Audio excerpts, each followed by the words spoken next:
नमस्कार, मैं हूं श्रीकांत प्रजापति और आप मेरे साथ देख रहे हैं बीसीसी न्यूज। आई खबरों में बढ़ने से पहले डालते हैं सुर्खियों पर एक नजर।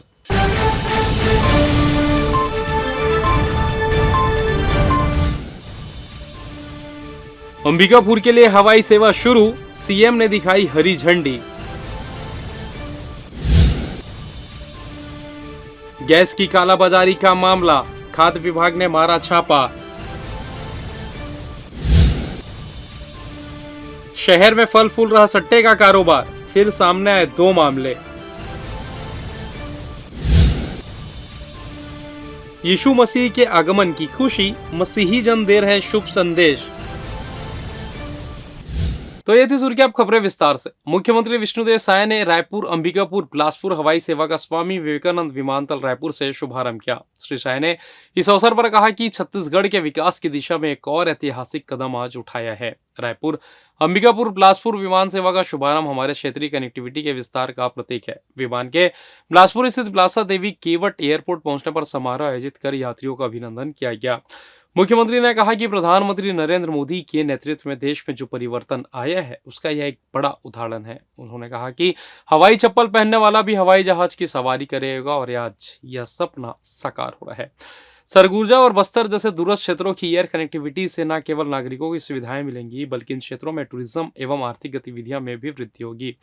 मुख्यमंत्री श्री साय ने कहा कि नया साल आने वाला है और मैं आप सभी से आग्रह करता हूं कि इस नई विमान सेवा का लाभ उठाएं और सरगुजा की प्राकृतिक सुंदरता का आनंद उठाएं। लाइबिक चार्टर कंपनी 19 सीटर विमानों के माध्यम से इन शहरों के लिए सेवाएं देगी। बिलासा देवी एयरपोर्ट पहुंचने पर विमान का वाटर कैनन से स्वागत किया गया। यात्रियों का भी पुष्पगुच्छ भेंट कर अभिनंदन किया गया।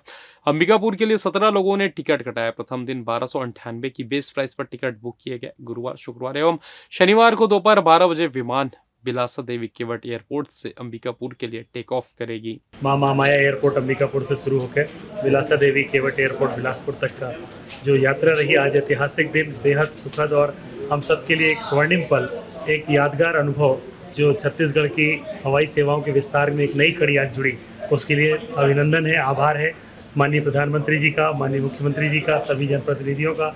और इतना भाव विभोर रहे यहाँ, स्वागत बहुत अच्छा। जैसे ही हम एयरपोर्ट पे उतरे, एयरपोर्ट अथॉरिटी ने बहुत अच्छा स्वागत किया। मात्र 40 मिनट से कम के समय में हम आज इन दोनों शहरों के बीच में पहुँच गए। ये आने वाले समय में विकसित छत्तीसगढ़, विकसित भारत की तस्वीर पेश कर रहा है और हम सब मिलकर एक महान राष्ट्र की तरफ आगे बढ़ेंगे, विकसित देश, और देश नहीं विश्व में सिरमौर बनेंगे। पुनः धन्यवाद आप सभी को, बहुत बहुत आभार। Hello everyone, I'm Priyanka Thakur and a blogger of Bilaspur. So I am first time traveling from Bilaspur to Ambikapur for the first time for the flight. So I am very excited for this. Let's see how it works. मेरा नाम आराधना दुबे है, मैं अंबिकापुर से हूँ और अंबिकापुर से मैंने भी जो सफ़र तय किया है वो बिलासपुर तक किया है अपने साथियों के साथ, और ये बहुत अद्भुत और अनफॉरगेटेबल मोमेंट था मेरे लिए। उत्तर मध्य रेलवे के झांसी रेल मंडल में ग्वालियर से वीरांगना लक्ष्मीबाई झांसी जंक्शन सेक्शन के बीच तीसरी रेलवे लाइन जोड़ने का कार्य किया जाएगा। यह कार्य 19 और 20 दिसंबर 2024 को निर्धारित किया गया है। इस कार्य से गाड़ियों की समयबद्धता और गति में सुधार होगा। हालांकि इस निर्माण कार्य के दौरान कुछ ट्रेनों का परिचालन प्रभावित रहेगा। रेलवे ने प्रभावित ट्रेनों के लिए वैकल्पिक मार्ग तय किए हैं। रेलवे ने यात्रियों से अनुरोध किया है कि वे अपनी यात्रा की योजना बनाते समय इन बदलावों का ध्यान रखें। अधिक जानकारी के लिए रेलवे की आधिकारिक वेबसाइट या हेल्पलाइन से संपर्क कर सकते हैं। प्रभावित होने वाली गाड़ियों में निजामुद्दीन विशाखापट्टनम एक्सप्रेस 20 दिसंबर 2024 को परिवर्तित मार्ग से चलेगी। यह ट्रेन मथुरा, बयाना, सोगरिया, रुठियाई जंक्शन और बीना होकर गुजरेगी। गुरुवार को तारवार थाने को अखाड़ा बना लिया गया, जहां आर्म्स एक्ट के आरोपी को छुड़ाने बड़ी संख्या में युवकों की फौज घुस गई। आखिर क्या था पूरा मामला, जानिए इस खास रिपोर्ट में।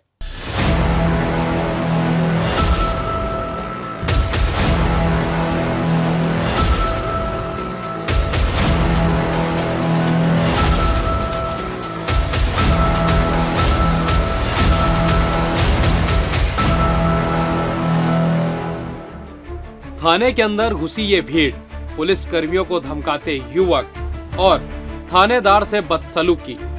इस वीडियो को देखकर आप समझ ही चुके होंगे कि गुरुवार को तारवार थाने के अंदर का माहौल कैसा रहा होगा। यदि नहीं समझे तो एक बार इस वीडियो को देख लीजिए।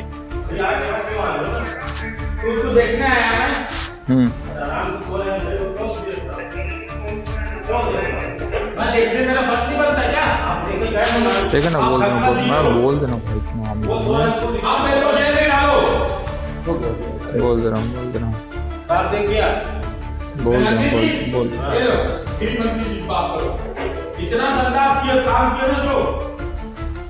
तो सुना आपने कि कैसे थाने के अंदर एक आर्म्स एक्ट के आरोपी के लिए गृह मंत्री से बात करने की धमकी दी जा रही है। आपको बता दें कि धमकी देने वाला युवक रेलवे क्षेत्र से राजनीति करते हुए राजनीतिक दल से जुड़ा हुआ है, जिसका नाम तामेश कश्यप बताया जा रहा है, जो थाने के अंदर पुलिस कर्मियों से बहस कर गृह मंत्री की धमकी दे रहे हैं। आपको बता दें कि गुरुवार की देर रात रेलवे क्षेत्र और उसके आसपास के युवक एक साथ बड़ी संख्या में थाने के अंदर घुस गए और वहां पुलिस कर्मियों को गाली गलौज करने लगे। यही नहीं, पुलिस ने जिसे आर्म्स एक्ट का आरोपी बनाया था उसे छोड़ने की बात करने लगे। इस दौरान तारवार थाने का माहौल किसी अखाड़े से कम नहीं था। बताया जा रहा है कि तारवार थाने में विरोध करने तामेश कश्यप पहुंचा था, जो कंस्ट्रक्शन कॉलोनी में हुई मारपीट के आरोपी अंकुश यादव को गलत तरीके से गिरफ्तार करने का आरोप लगाकर थाने के अंदर और बाहर खूब नेतागिरी कर रहा था। इस दौरान तारवार पुलिस भी अपने आप को असहाय महसूस करने लगी। वहीं थानेदार जेपी गुप्ता ने मोर्चा संभाला और जैसे तैसे सभी को शांत कराया, लेकिन तारवार थाने के पुलिस कर्मियों पर युवक मारपीट का आरोप लगाते रहे। ये केस पुराना केस था, तो इसको बड़ा केस बना के इसको अंदर कर दिए मेरे छोटे भाई को। कल अंकुश यादव कल मेरे को अंदर कर दिए थे। मेरे ऊपर जबरन का झूठा केस लगा के 151 लगा के मेरे को अंदर कर दिए थे। और एक छोटा भाई है मेरा गौरव, उसको जबरन घर में सोया था, घटनास्थल में नहीं था वो, उसको सुबह उठा के उसको लेके आके मारे, इतना मारे, बेचारे को जेल में डाल दिए 25-27 लगा के, तलवार रख के सामने में पहले का केस को डाल दिए। लगभग 11 बजे केस हो तो 12 बजे के थाने में आया, रिपोर्ट दर्ज करवा दिया था मैं, और जो मोहल्ले वाले भी 2-4 लोग। पुलिस का तो करवाई है, क्या उसके दूसरे दिन FIR का भी लेने के लिए गया था मैं लगभग 11 बजे करीब, तो मेरे को बैठा दिया गया था, 4 बजे छोड़ा गया मेरे को। आपके लड़के को बुलाइए ऐसे करके। मेरा भाई तुरंत आया था उधर से, उसको बैठा लिया गया था कि आपके लड़के को बुलाइए यहाँ करके। थाने के अंदर हुई इस गहमा गहमी के माहौल ने पुलिसिया कार्रवाई पर संदेह स्थापित तो कर दिया है, लेकिन वही एक बार फिर पुलिस पर नेतागिरी हावी होने की बात भी सामने आई है। देखना होगा कि इस मामले में पुलिस क्या शासकीय कार्य में बाधा लगाती है या यूं ही नेतागिरी हावी होने देगी। कैमरामैन सन्नू श्रीवास के साथ श्रीकांत प्रजापति, BCC न्यूज, बिलासपुर। इधर घरेलू गैस सिलेंडर की कालाबाजारी में व्यावसायिक उपयोग संबंधी अवैध गैस रिफिलिंग की शिकायत पाए जाने पर खाद्य विभाग की टीम द्वारा मंगला क्षेत्र में जांच के दौरान महामाया पार्क कॉलोनी में शारदा गैस एजेंसी के अनधिकृत काउंटर में रखे गए 18 नग खाली इंडियन कंपनी घरेलू गैस सिलेंडर में 12 नग भरा सील पैक गैस सिलेंडर पाया गया, जिसकी पुष्टि शारदा गैस एजेंसी के कर्मचारी लव यादव के द्वारा की गई। उक्त स्थान में गैस सिलेंडरों का भंडारण नियम विरुद्ध पाया गया, अतः नियम विरुद्ध भंडारण पाए जाने के कारण घरेलू गैस सिलेंडरों के दुरुपयोग की आशंका के आधार पर सभी सिलेंडरों को जब्त कर कार्रवाई की गई। और फिलहाल यहाँ वक्त तो चला छोटे से ब्रेक का, मिलता है ब्रेक के बाद, कहीं जाइएगा नहीं। पिछले 17 वर्षों से रियल एस्टेट के क्षेत्र में दे रहे हैं अपनी सेवाएं और लगातार शहर की जनता को एक नई लिविंग लाइफस्टाइल। अपने कार्यों एवं सेवाओं के माध्यम से लाखों लोगों की उम्मीदों को दिया है आकार, इसलिए जिले में ही नहीं पूरे प्रदेश में इनकी पहचान है बरकरार। आपके सपनों के घर को हकीकत में बदल कर है दिखाना, इसलिए आपके लिए लेकर आए हैं भाटी आशिया।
और ब्रेक के बाद आप सभी का स्वागत है। ये बढ़ते अगली खबर की ओर।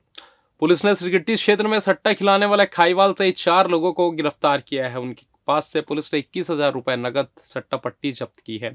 दरअसल पुलिस अधीक्षक रजनेश सिंह ने सभी थानेदारों को सट्टा खिलाने वालों के खिलाफ कार्रवाई का आदेश दिया है, जिसके बाद पुलिस ने संतोष कश्यप, पूरनलाल विश्वकर्मा, हेमंत दुबे को गिरफ्तार किया। तीनों ने बाजार चौक निवासी खाईवाल धनलाल उर्फ पेंटर साहू के कहने पर सट्टा खिलाना बताया जा रहा है कि खाईवाल धनलाल साहू तीनों युवकों को महीने की सैलरी पर नौकरी पर रखकर और कमीशन के बेस पर सट्टा खिलवाता था। इस मामले में पुलिस ने तीनों आरोपियों को गिरफ्तार कर छत्तीसगढ़ जुआ प्रतिषेध अधिनियम के तहत कार्रवाई की है। साथ ही प्रतिबंधात्मक कार्रवाई कर तीनों को जेल भेजा गया है।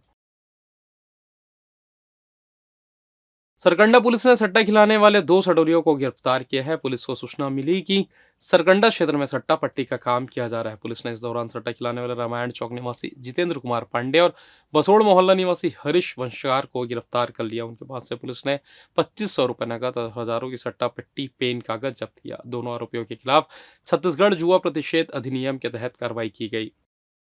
बिलासपुर में पश्चिमी विक्षोभ की सक्रियता का असर दिखने लगा है। गुरुवार को दिन का अधिकतम तापमान 30 डिग्री सेल्सियस पहुंच गया, जिससे ठंड में कमी महसूस की गई। वहीं रात में न्यूनतम तापमान में बढ़ोतरी दर्ज की गई, जिसके चलते रात में भी कड़ाके की ठंड से थोड़ी राहत मिली। मौसम विभाग के अनुसार विक्षोभ के कारण आसमान में हल्के बादल छाए रहेंगे। प्रदेश के कुछ हिस्सों में हल्की वर्षा भी संभावित है, लेकिन बिलासपुर में इसकी संभावना थोड़ी कम है। 20 दिसंबर यानी बस्तर संभाग और आसपास के जिले, रायपुर संभाग के जिले, ओडिशा से लगे बिलासपुर संभाग के सारंगढ़, रायगढ़, शक्ति, जांजगीर, कोरबा और सरगुजा संभाग के आसपास के जिलों में हल्की से मध्यम वर्षा, गरज चमक के साथ छींटे पड़ने की संभावना है। 21 दिसंबर को रायगढ़ और आसपास के जिलों में बहुत हल्की वर्षा होने की संभावना जताई जा रही है। प्रभु यीशु के आने का संदेश लोगों तक पहुंचाने मसीही समाज द्वारा तारवार स्कूल ग्राउंड से रैली निकाली गई, जिसमें सांता क्लॉज बच्चों को मिठाई, टॉफी के साथ खुशियां बांटते चल रहे थे। वहीं अनुयायी प्रभु यीशु के गुणगान कर रहे थे, जिनके साथ यीशु मसीह के जन्म पर बनाई गई आकर्षक झांकियों के पीछे युवक युवतियों कैरोल गीत गाते जा रहे थे। रंग बिरंगे बैलून से सजी गौशाला, चरनी और उसके आसपास पंख फैलाए नाचती परियां लोगों का ध्यान आकर्षित कर रही थी। रैली प्रमुख मार्गों से होते हुए शिवटाकी चौक से घूमकर वापस तारबार पहुंचे। इस दौरान मसीह समाज के अलावा अन्य समाज के लोग भी शामिल रहे। वहीं प्रभु के आगमन के लिए निकली संदेश रैली का जगह जगह स्वागत किया गया। यीशु मसीह के जन्म दिवस को जो आने वाला है 25 दिसंबर के दिन मनाया जाता है, उसके बारे में हम सब लोगों को प्रचार और प्रसार देने के लिए कि हमारा प्रभु यीशु मसीह आने वाला है, इस संबंध में हम खुशियों और आनंद के साथ रैली निकालते हैं और लोगों को ये संदेश देते हैं कि हमारे दिलों में सचमुच में प्रभु यीशु मसीह का जन्म हुआ है। आप हर्ष और उल्लास के साथ ईश्वर पर्व को मनाएं। हर साल के क्रिसमस के उपलक्ष्य में लोग कारवार के अंदर से निकालते हैं गोरखदाना से, और कारवार चौक होते हुए बस स्टैंड होते हुए फिर वापस फिलहाल इस बुलेटिन में बस इतना ही। मुझे दीजिए इजाजत, फिर होगी आपसे मुलाकात। तब तक देखते रहिए BCC न्यूज़। नमस्कार।